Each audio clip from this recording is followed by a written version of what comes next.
Well, there is a new push tonight to help cover medical bills of police K-9s across New York.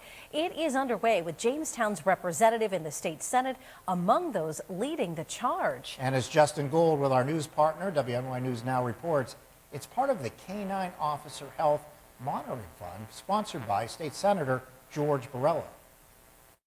Our K-9 officers are truly law enforcement officials. They stand side by side and take risks, and in some cases sacrifice their own lives to protect others.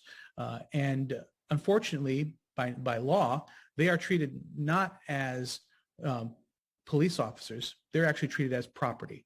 And as a result, healthcare costs for them are not covered. The bill will reimburse municipalities and law enforcement agencies for K-9 officer health costs. It would also establish a system to collect K-9 officer health data. In Jamestown, we certainly had the situation where, a K-9 officer was stabbed in the neck, and although he survived, he sadly passed away from cancer.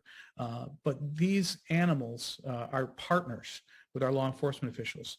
They often take the bullet so that one of our police officers doesn't have to, and they deserve to have every measure possible to save their lives. K-9 officers on drug detection duty face additional hazards as well, as the inhalation of synthetic opioids like fentanyl can cause injury or death. The senator continues that the owner of these dogs should not have to be put in a position where they must decide if they can afford life-saving care or not. Despite partisan tension, the bill was able to push ahead. Senator Bailey, who chaired the committee that this went before, I requested this out, which is a formal process where you essentially force a bill onto a committee agenda, because it's been around since last year and it hadn't been on the agenda.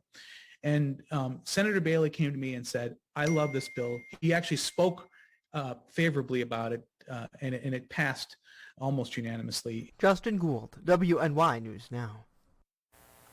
And the state senator hopes to have this bill fully passed by the end of the year to protect, of course, the animals.